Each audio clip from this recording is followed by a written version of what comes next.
জয় গুরু, বন্দে পুরুষোত্তমম। পরম প্রেমময় শ্রী শ্রী ঠাকুর অনুকূলচন্দ্রের চরণে আমার শতকোটি প্রণাম। আমাদের জীবনে সবচেয়ে শক্তিশালী ইন্দ্রিয় কোনটি জানেন? সেটি হলো মন। আমাদের 11টি ইন্দ্রিয়র মধ্যে মনই হলো রাজা। মন সাধারণত অস্থির, কোনো এক জায়গায় তাকে বেশিক্ষণ ধরে রাখা কঠিন। বিজ্ঞান এখানে থেমে আছে। মন স্থির করার কোনো ওষুধ এখনও আবিষ্কার হয়নি। একমাত্র বীজমন্ত্রের দ্বারা এটি অভ্যাস করে স্থির করা সম্ভব। শ্রী শ্রী ঠাকুর অনুকূলচন্দ্র বলেছেন, ভালোবাসতে মনের ভিতর কোনো গোলমাল রাখিস নে, দেখ মনই কিন্তু সব করে। আমাদের মনে প্রশ্ন আসে, বীজমন্ত্র কেন করব?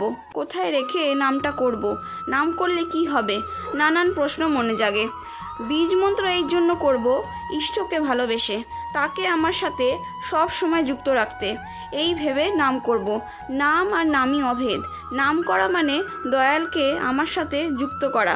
শ্রী শ্রী ঠাকুর বললেন, এসো প্রাণ খুলে নাম করো। আজ্ঞাচক্রে দুই ভুরুর মাঝখানে 1.5 ইঞ্চি ভিতরে পিনিয়াল গ্ল্যান্ড অবস্থিত। এটি অর্ধ সেন্টিমিটার লম্বায়, 20 থেকে 25 গ্রাম ওজন। আমরা যখন আজ্ঞাচক্রে নাম করি তখন পিনিয়াল গ্ল্যান্ড উত্তেজিত হয়ে একটি ক্ষরণের সৃষ্টি হয়, যাকে বলে মেলাটোনিন। এই মেলাটোনিন ক্ষরণের ফলে শরীরের কোষগুলি ধ্বংসের হাত থেকে রক্ষা পায়। প্রতিদিন আমরা 2000 তার বেশি নিঃশ্বাস প্রশ্বাস নিই। তার ফলে শরীরের কোষগুলি যে ধ্বংস হয় তার হাত থেকে রক্ষা পেতে পিনিয়াল গ্ল্যান্ডকে নিয়মিত উত্তেজিত রাখার অভ্যাস থাকা ভালো। এই পিনিয়াল গ্ল্যান্ডের আয়ু বড় কম, 40 বছর বয়সে শুকিয়ে যায়। তখন মানুষের জীবনে অকাল বার্ধক্য নেমে আসে। তাই অল্প বয়স থেকেই ঠাকুর দীক্ষার কথা বলতেন। নামের দ্বারা এই পিনিয়াল গ্ল্যান্ডকে সক্রিয় রাখলে এর আয়ু বেড়ে যায়। বার্ধক্য তখন বহু দূরে থাকে।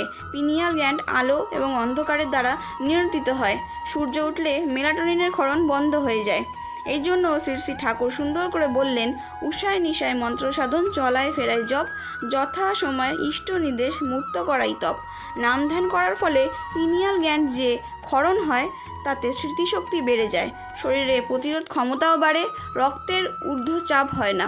তাই শ্রী শ্রী ঠাকুর সুন্দর করে বললেন, ধ্যান করো, ধ্যানে যা চিন্তা করবি তাই পাবি। নাম করো, হরির নাম করো, শরীরে দিন দিন বল হয়ে উঠবে, তার জন্য আর ভাবনা কি। তো এই বলেই আমি আমার এই ক্ষুদ্র ইষ্ট আলোচনা শেষ করছি।